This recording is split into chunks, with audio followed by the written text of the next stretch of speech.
Спрашивать была, осы в соцсетях, особенно тиктоктарда осы нелер бар, екінші, үшінші, төртінші әйелі болып күйеуге шыға аламын деген, соны деген табу үшін, тоқтайсыз ба?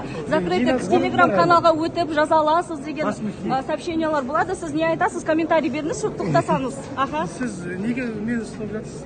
Енді сіз енді дөңка представителі ретінде айтып жіберіңіз. Сіз әлі комментарий сіздің ведомствоңыз бермейді, ешқандай сіздің комментарийіңізді басшы ретінде айтыңызшы. Осы екінші, үшінші, төртінші әйел болып шығамын деген сондай сообщениялар бар соцсетте. Оны табу үшін закрытый телеграм-каналға өтіңіз деген сообщениялар болады. Сіз бір нәрсе бір қарайсыз ба, реттейсіз бе, я болмаса өзіңіздің комментарийіңіз бұл дұрыс па жалпы?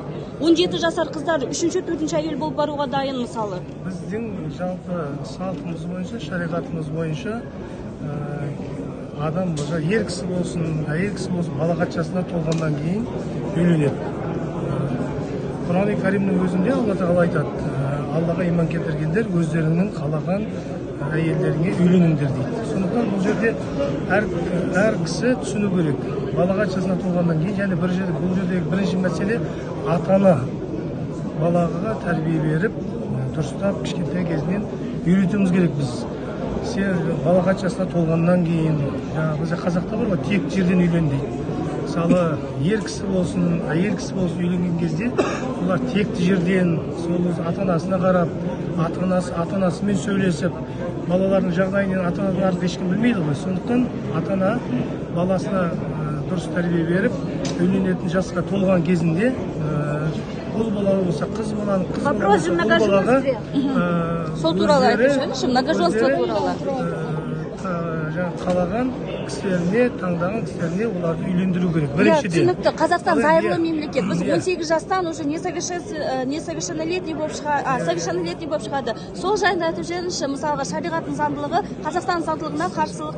Многие прикрываются исламом, и поэтому говорят, что якобы у нас даже в исламе разрешено многоженство. При этом законами страны запрещено. Шариғатта мына нәрсені ұмытпайық. Құранда мен жаңа бастап кетіп, сіз кейін келіп қалдыңыз ғой, мен қайталап айтайын. Можно конкретно в части многоженства?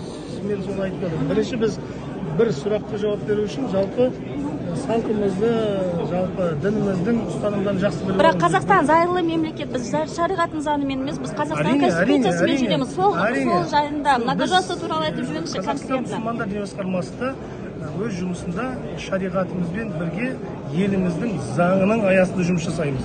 Елдегі заңға бекітілген заңдарменен біз өмір сүреміз. Сондықтан ол заң бүкіл Қазақстан мемлекетінің азаматтарына ортақ.